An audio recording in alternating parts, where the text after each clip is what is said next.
Welcome to Dysfunctionally Yours, the podcast where we embrace the chaos, laugh through the struggles, and find hope on the other side of trauma. I'm your host, Brittany, and if you've ever felt like your life was a beautifully messy roller coaster of dysfunction, trust me, you're in good company. Here, we'll have real, raw, and sometimes ridiculous conversations about mental health, relationships, and healing, because let's be honest, life isn't always pretty, but that doesn't mean we can't come out of it stronger and maybe even smiling. So grab a cup of coffee or a glass of bubbles, and let's navigate this wild journey together, dysfunctionally, but never alone.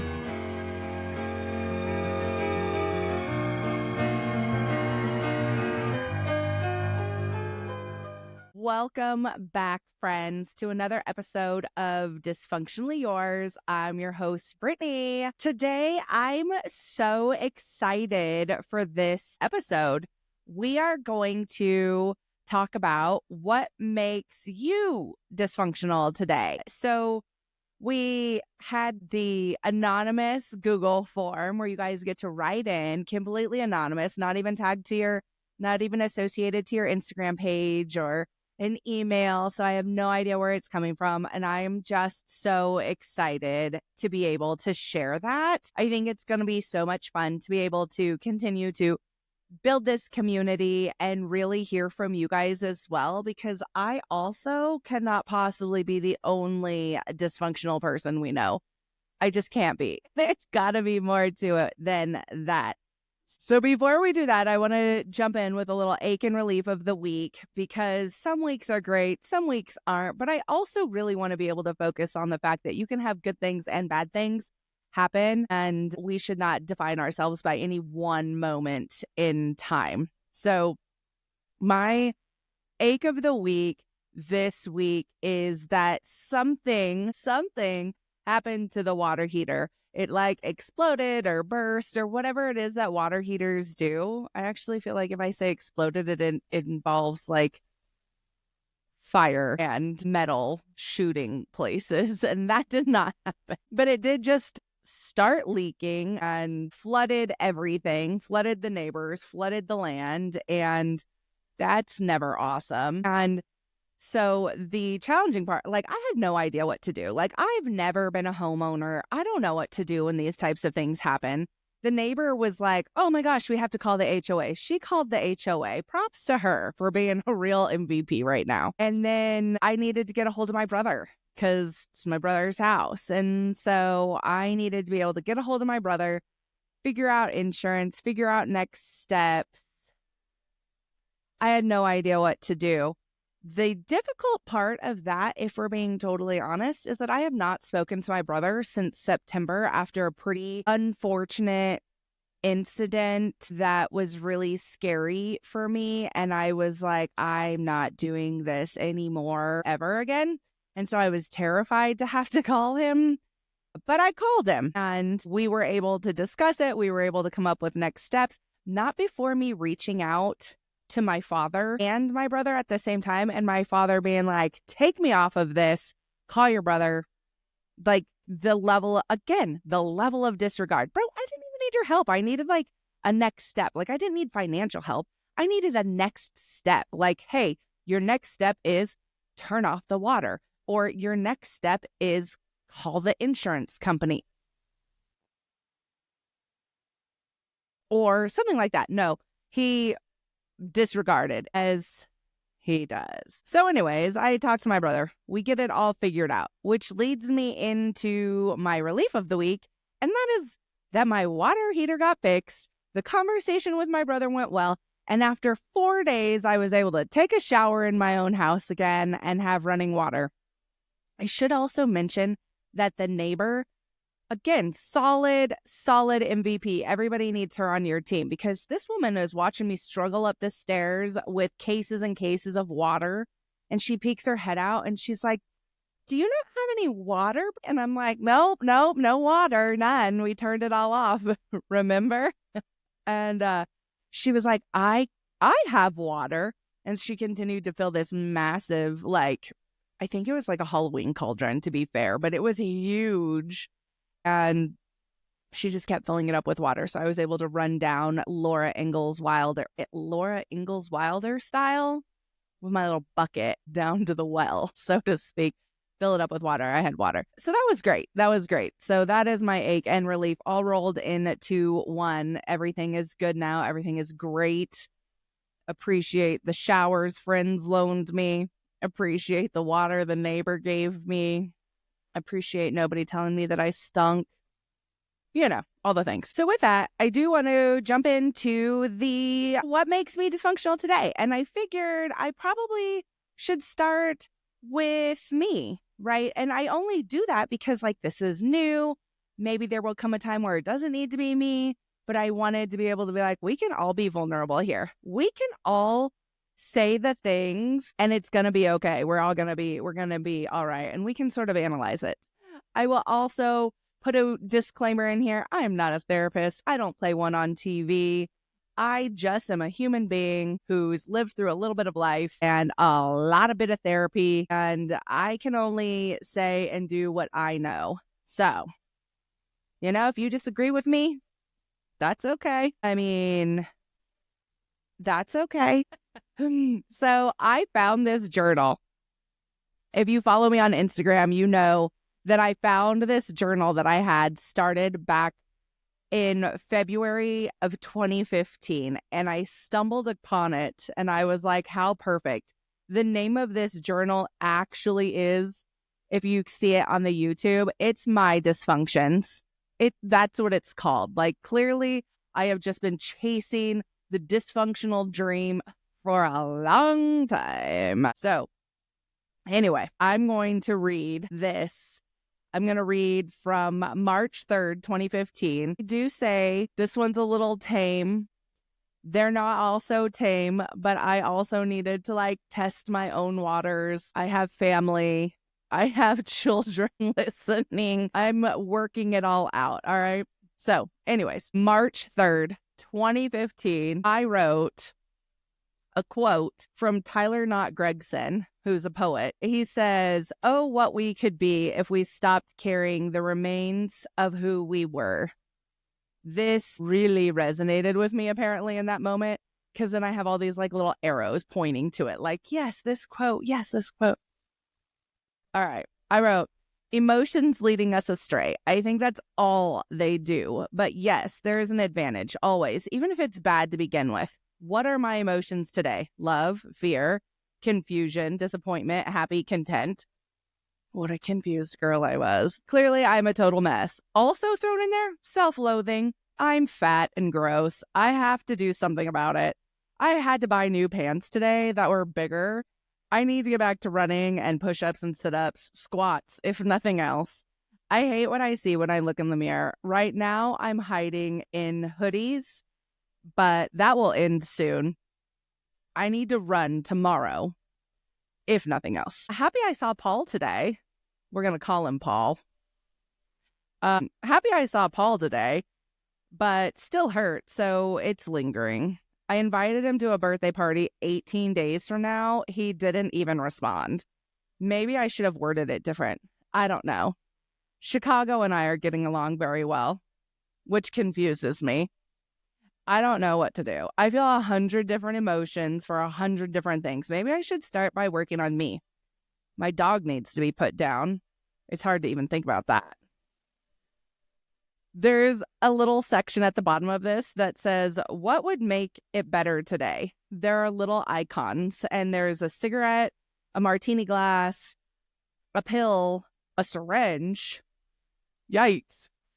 And then I created another little box, and it says work. And I checked that one, work. And then I wrote, clearly my escape. All right. Can we look at this for a minute? Can we take a minute for the Brittany of 10 years ago? Because I'm sorry. I'm sorry that you are feeling this way, little Brittany of 10 years ago. And you know, she was right then. You can have all of the emotions all at one time. You can feel more than one thing at once, even if they are conflicting in there. Self-esteem is really a point in there. I was like, I'm not going to read this one because I don't want people to know what I worry about self-esteem wise. I want people to think that I'm like big, bad, bold, and confident. And I am. However, I am a human being, and I think that we all can look in the mirror and not love what we see sometimes, and that's okay. So I figured I would put that in there. And, I've struggled with self-esteem my whole life. My rattlesnake wasn't very kind when I said before that she's called me every name in the book. That's true. That's 100% true. And, I think whenever I was a teenager, it was really vicious things like slut and bitch and, a brat, and maybe not actually some really wild things that I just am not, I'm feeling pretty peaceful and zen-like first thing this morning, and I just don't want to say them. But then as I got older and had my son and struggled with eclampsia and almost dying from that, I had gained 100 pounds, literally 100 pounds as a 17-year-old that was pregnant. And so that took that, like, yikes, ouch, right? Like, just ouch to the soul. Do you want to gain 100 pounds, pregnant or not? 30 or 40 or 20 or however old you are? Nobody wants to gain 100 pounds. That's a lot of pounds. So it was just really brutal. And so what she would call me fat, and she would say really nasty things to me. And so it was, the self-esteem's just always been a thing. So anyways, like, it doesn't surprise me that I was writing about it. To be fair, if I read something I wrote yesterday, I probably wrote about it yesterday. If you hang out with me, you probably heard me talk. Like, it's just there. It's always just in my brain, right? And shout out to the hoodie. Can we just take a moment to appreciate the fucking hoodie? Whoever invented that beautiful, beautiful piece of fabric. I love you. I actually was on a live on TikTok not too long ago with my girlfriend, Rachel. Rachel also will be a guest at some point, but I had a great big hoodie on and I got hot and I took it off. And she goes, "There you are. Now you look pretty." Girl, I wasn't pretty before. Like, the hoodie made me ugly. Whatever. She lives in Florida. She gets to never wear hoodies. I would be happy if I could live in them 24/7. Anyways, the bigger issue in this little snippet of my life that I will give you a little window to is who we are calling Paul. Paul loved Paul.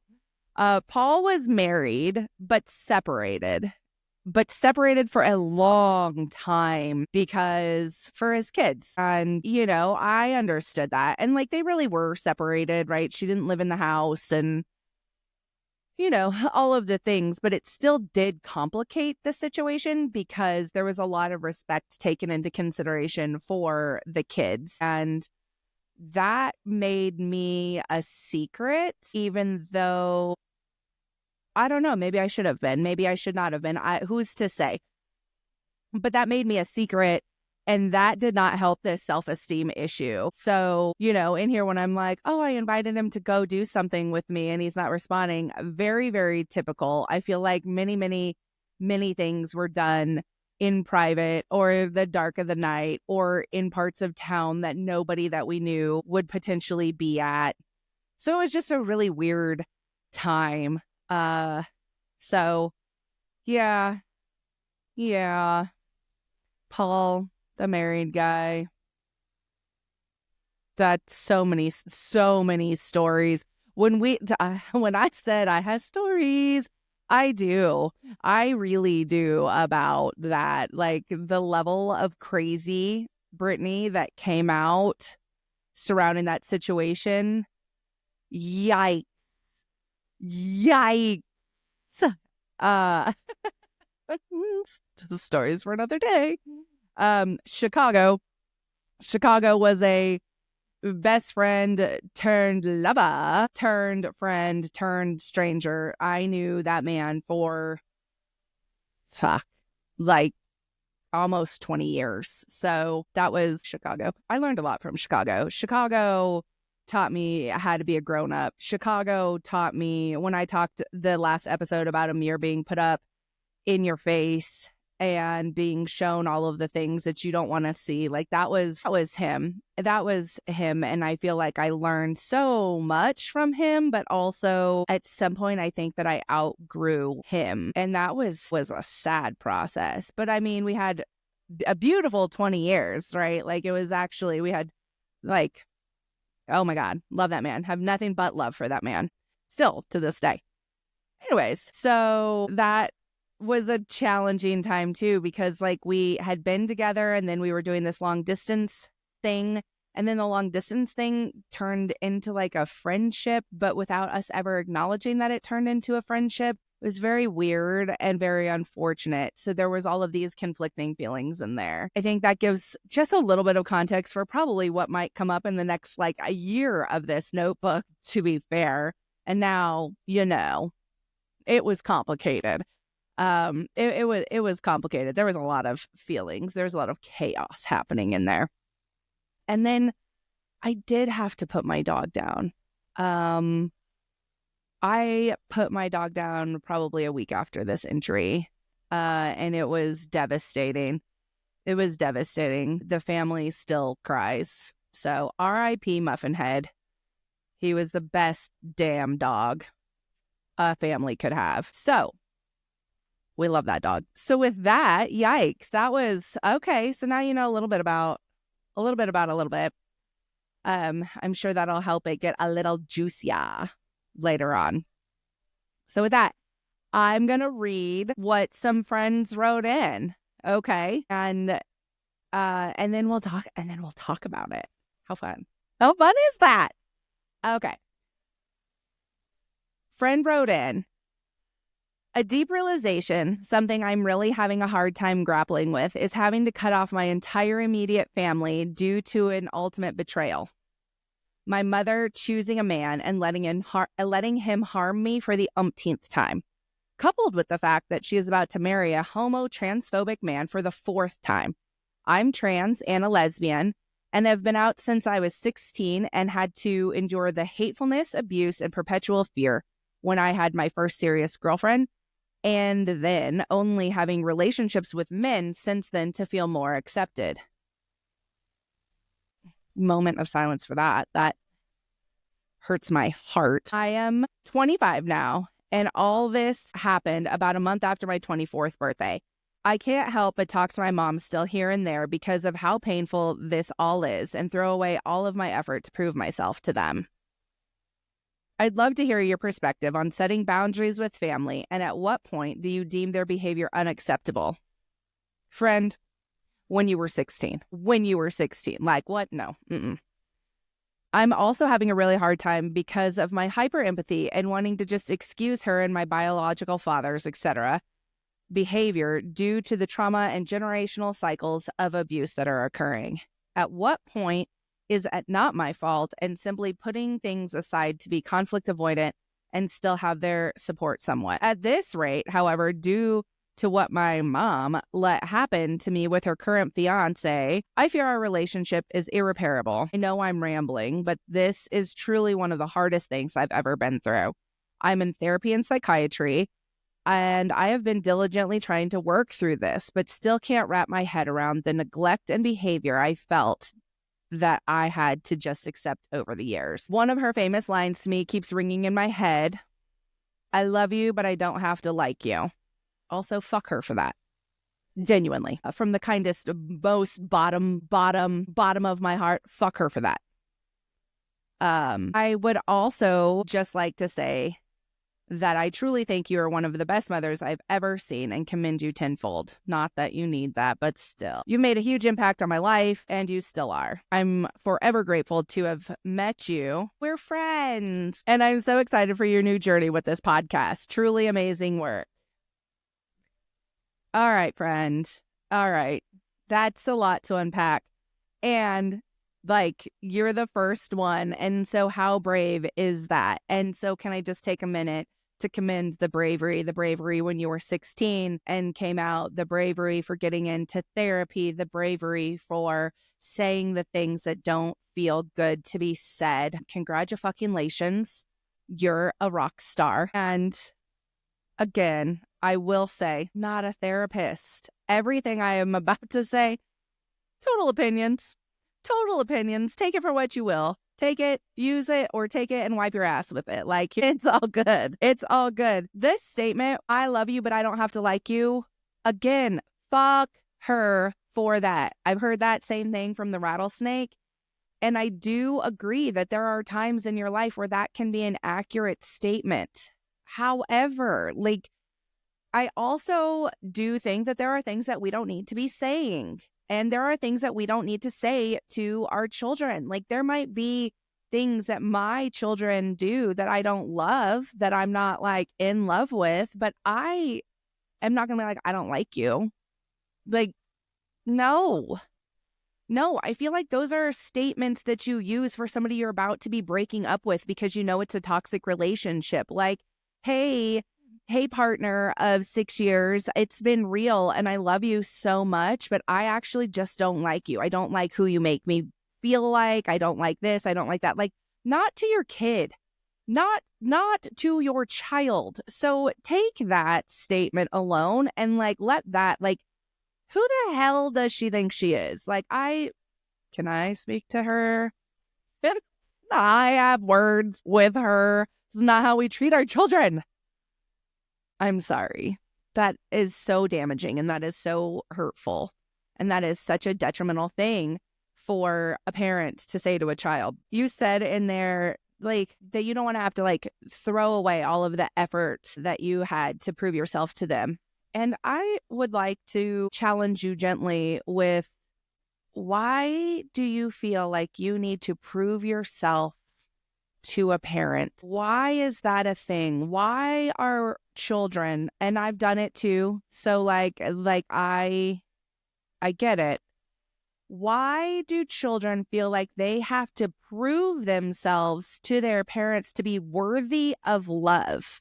You do not have to prove yourself to your parent. Your parent birthed you. Your parent brought you into this world. It's not like you were knocking on her door as a salesman and you forced her to bring you into this world. Like, she has a responsibility to love and nurture and protect a child. I said it in another episode. Like, a parent, like some parent, pick a parent. A parent has an obligation, a responsibility to protect a child. And I don't care if you are a 12-year-old child, a 16-year-old child, or a 25-year-old child.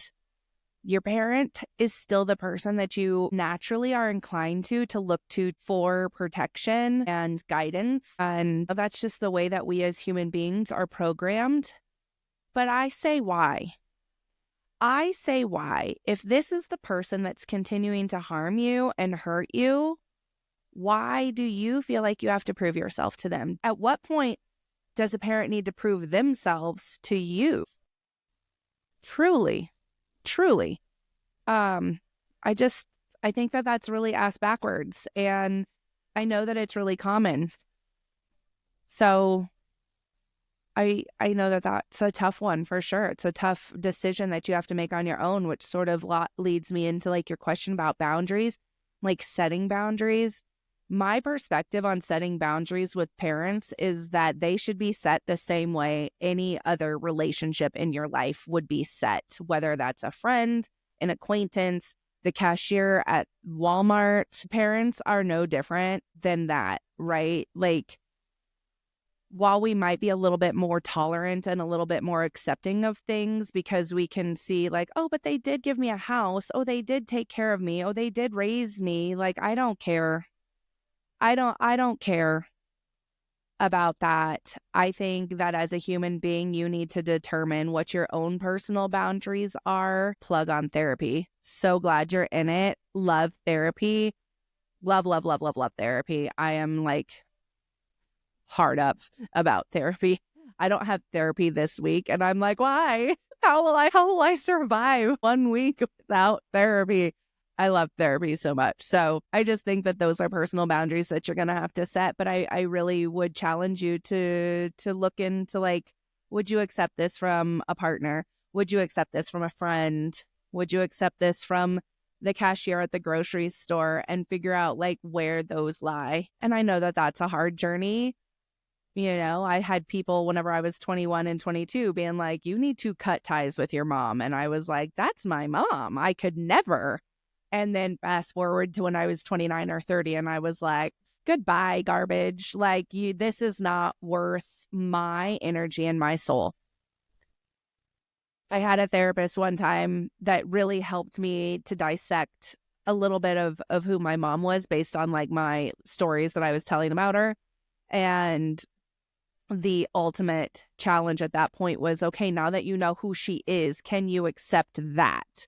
Like, not the expectation of who you want her to be, but but who she actually is, who she's shown you to be over the course of all of this time.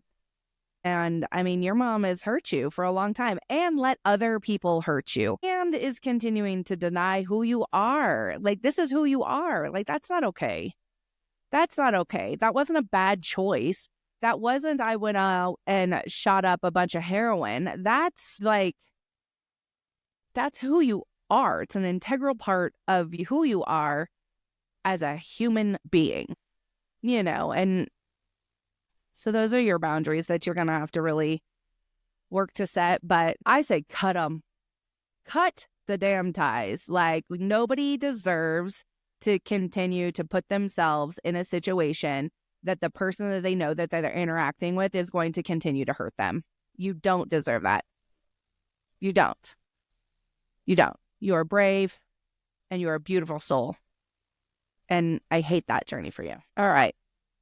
The next one I have says, I spent a whole hour of my therapy session discussing how to handle conflict since I'm not very good at that. Then after therapy, about an hour and a half later, I started conflict for a very minor reason with somebody that I care about, and it blew up. Why? Why am I like this? Friend, me too. Me too.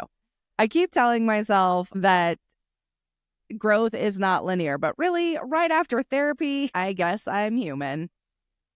So human. So human. How often does that happen, right? We really do some reflection. We're like, we got this. This is what we're going to try. And then before we know it, something sidelines us and we are caught off guard. And the thing that comes most natural to us is how we are responding to that. And that is always a little bit of a challenge. That's always tricky. I know I've spent my fair share of, going to therapy and really talking about like, oh, I should do it that way. I should handle it that way. You know what I should say? And yes, I'm aware of all of these things that are making me feel.